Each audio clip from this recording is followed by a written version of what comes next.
two of these 22 phrases actually work. Say the right one and she shuts down completely. Most guys never even hear the ones that matter. Number one is the phrase, I know there's something about you.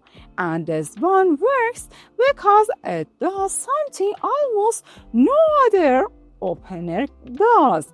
It makes her feel seen instead of looked at. Most guys open with compliments about appearance, and her brain fires that under everyone says that. It barely registers, but when you say you know there's something specific, the way she laughs at her own jokes before anyone else does, the way she tilts her head when she's actually curious about something, her brain can't fire that as generic. It has to process it as personal attention, and personal attention triggers dopamine in a way flattery never does. You're not telling her she's pretty, you're telling her you were paying attention, and those are two completely different chemical reactions in her brain. Number two is asking what's a rule you have that you never break, and the single question does more relationship building than an hour of small talk. Here's why it works so well. You're not asking about her job or her weekend. You're asking her to reveal her personal code, the invisible rule book she lives by. When someone shares a rule they live by, they're handing you a piece of their identity. And identity sharing creates a body hormone called oxytocin. She'll answer this question and then sit there wondering why she just told you something she doesn't tell most people. And that confusion is exactly the spark that makes her want to keep talking to you. Number three is the phrase, I don't usually do this, but, and this works because it flips a switch in her brain from generic guy to this moment is different. Humans are weird to pay extra attention to expectations, not routines. If you say something that sounds routine, her brain tunes it out like elevator music, but frame it as an exception to your normal behavior, and suddenly her brain treats the moment as rare, valuable worth remembering. This has the same reason limited time offers work and marketing. Scarcity makes the brain assign high value, and you can trigger that same scarcity response in a conversation just by signaling that this interaction isn't your normal pattern. If what you just heard already made you rethink a few things she's done to you, that's your sign. Smash that like button and drop 2 red hearts in the comments so I know to keep going, because the next part is where it gets really interesting. Number 4 is saying you're going to sing this is weird, but right before you share an honest observation. This phrase works because it lowers her guard before you even finish the sentence.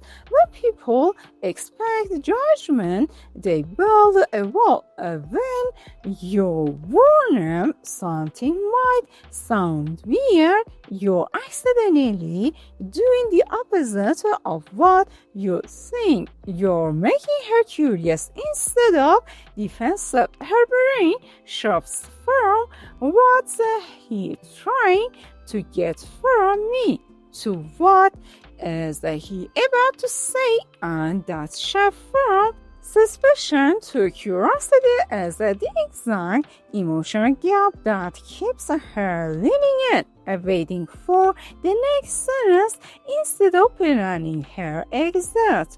Number 5 is the line, "I feel like you don't let people see the side of you." And this phrase is powerful because it speaks directly to a fear almost everyone has, the fear of being fully known. Most people believe they're misunderstood in some way, that the version others see isn't the real them. When you name that gap out loud, even without knowing the details, she feels like you've cracked something open that most people never touch. This creates a strange kind of instant trust because you've acknowledged a hidden part of her without demanding she explain it, and that non-demanding curiosity is rare enough that her brain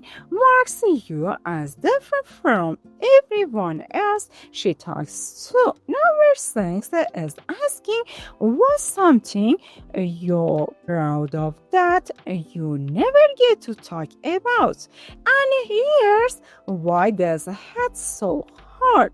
Most conversations skim the surface: job, weather, plans for the weekend. This question digs straight past all of that into pride, which is one of the most underused emotional triggers in conversation. Pride combined with the phrase "never get to talk about" tells her brain that this is a rare opportunity to finally be seen for something real. People remember who made them feel proud far longer than they remember who made them laugh, because pride is tied to identity and self-worth, and self-worth is the emotional currency her brain is always quietly tracking. Number 7 is the phrase "I wasn't going to say anything, but," and this creates what's called an information gap, which is one of the strongest psychological pulls that exists. The human brain hates unfinished information more than almost anything else. It's the same reason cliffhangers work in every show ever made. The moment you say you weren't going to say something, her brain immediately needs to know what that something is. You've created a mini mystery in a 2-second sentence, and mysteries demand resolution, which means her attention is now fully locked onto whatever comes next out of your mouth. Has a guy ever said something like this to you, and did it actually work? Number 8 is saying you seem like someone who overthinks the good moments too, and this works because it validates a pattern she may have never heard named before. A lot of people who overthink assume they're broken or too much, and when you name that pattern gently, without judgment, it feels like relief instead of criticism. She is not expecting to be understood on that specific level by someone she just started talking to. And that mismatch between expectation and reality creates a jolt of connection that regular compliments simply can't produce, because you went for pattern recognition instead of surface praise. Number 9 is the phrase "I like people who are a little unpredictable," and this works on a psychological level because it removes the pressure to perform. Most people feel like they need to be consistent, polished, predictable to be liked. When you say the opposite out loud, you're giving her silent permission to be messier, more real, more herself around you. That permission feels like freedom, and freedom in a conversation is addictive because most social situations demand the exact opposite. She'll associate that feeling of freedom with your presence specifically, which is exactly the kind of association that keeps someone wanting to be around you again. Number 10 is asking what's something people get wrong about you immediately, and this question works because almost everyone has a first impression they wish they could correct. This taps into a very specific frustration, the gap between how someone is perceived and who they actually are. By asking this, you're offering to see past the surface level assumption, which most people never get the chance to correct with someone new. That offer alone creates emotional gratitude, and gratitude is one of the fastest bonding emotions that exists between two people who barely know each other yet. Number 11 is the line, "I have a theory about you," and the word theory does something specific in the brain.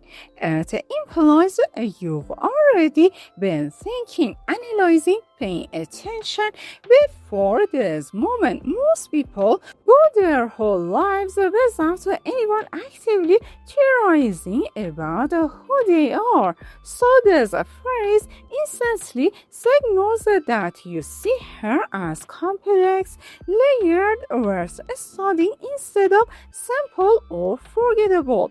The curiosity this creates is almost unbearable in a good way, because now she wants to know exactly what your theory is, and that desire to know keeps her engaged for longer than any direct compliment ever could. Number 12 is saying you don't seem like the type to fall for the obvious stuff, and this phrase works because it flatters her intelligence rather than her appearance, which most people rarely do. Being seen as a smart, perspective, heartful taps into a much deeper part of self-image than being told she is attractive.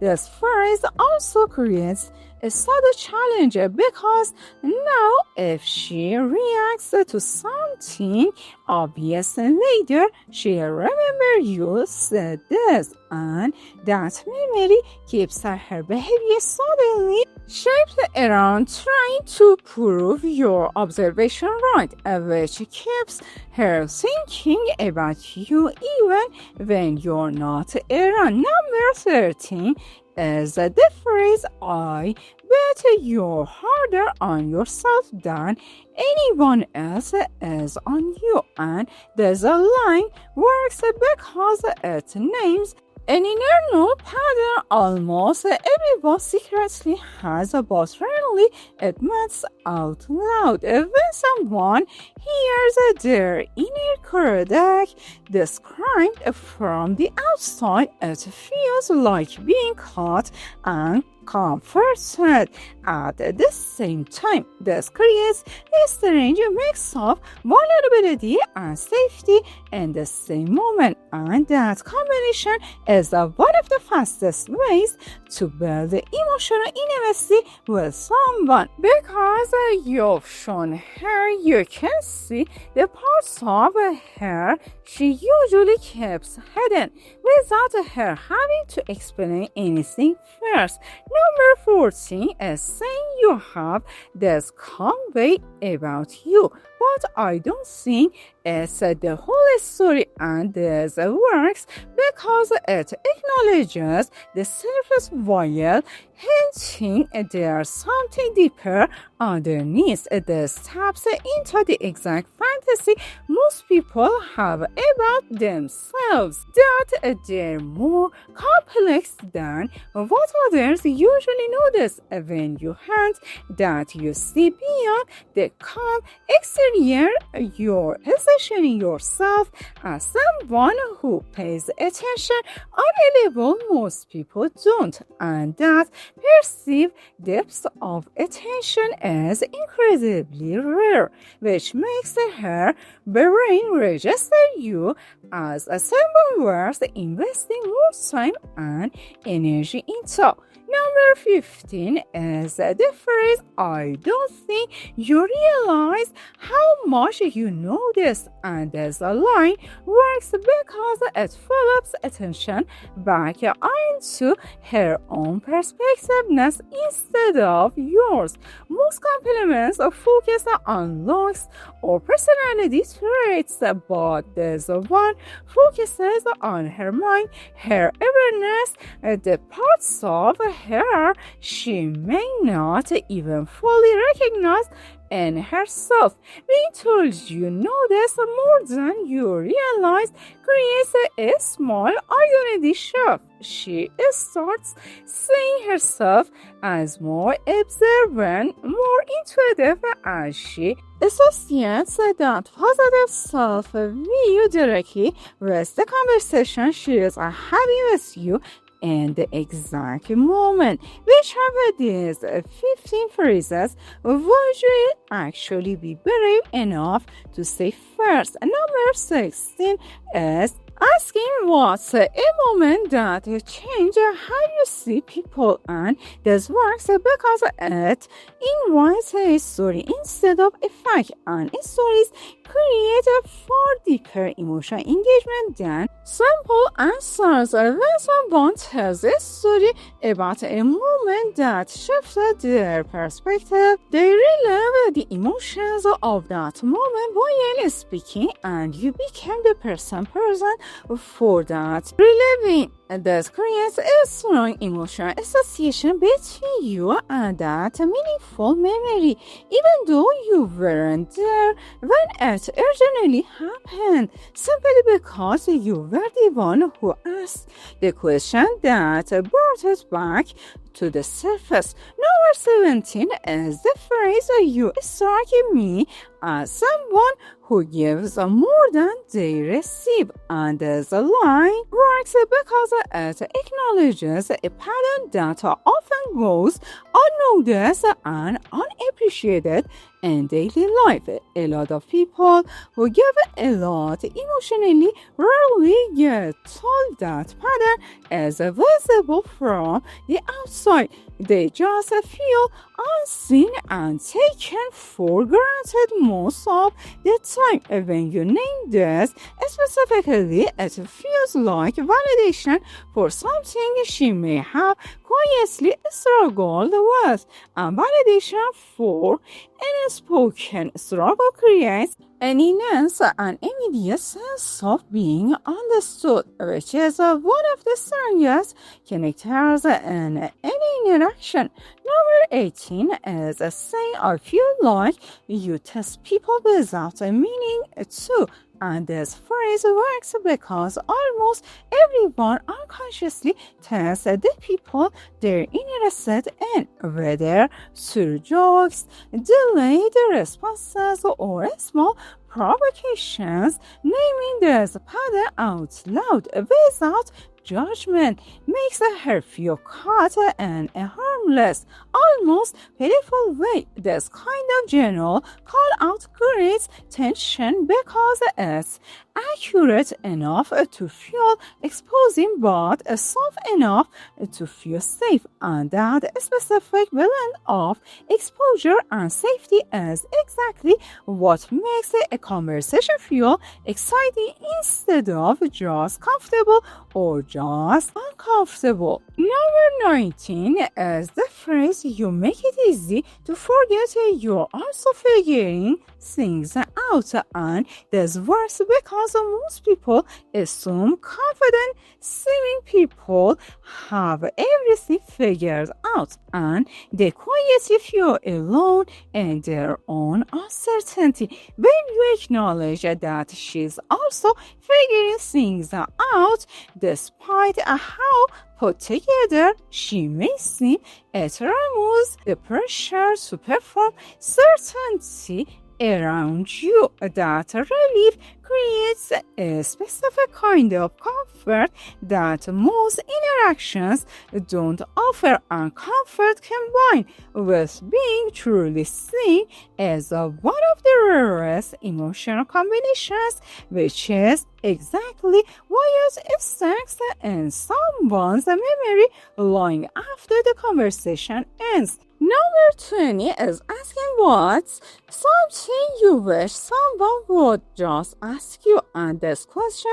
works incredibly well because it hands her the reins entirely, letting her choose what she actually wants to be known for instead of guessing what you want to hear. This creates a rare feeling of control in a conversation, since most social interactions are led by the other person's questions and curiosity, not her own priorities. Giving someone control over the direction of a conversation is a subtle but powerful form of respect, and respect combined with curiosity is one of the most attractive combinations that exist between two people getting to know each other. Number 21 is the phrase I think you say less than what you're actually thinking, and this works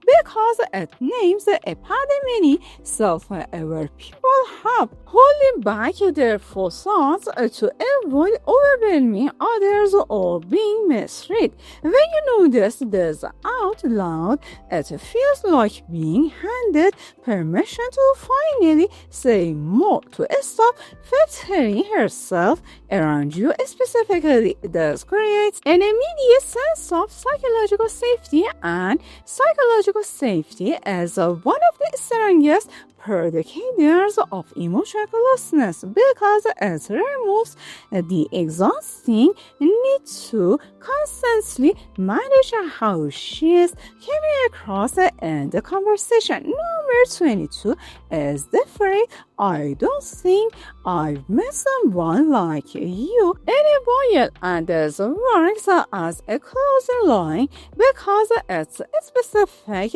enough to feel genuine while is saying open enough to feel unforced. The word a while implies you've met plenty of people, which keeps this from sounding desperate, but the acknowledgement that she stood out among all of them creates a sense of rare distinction, being framed as rare as different from a long line of forgettable interactions taps into the exact validation most people are quietly seeking, and that validation delivered simply and directly is often the exact moment someone decides they want to keep talking to you. Which one of these 22 phrases have you actually used before, and did it work? Comment below if you want to go even deeper on the subtle gestures that make women find you sexually irresistible. Most guys miss this. That videos on your screen right now.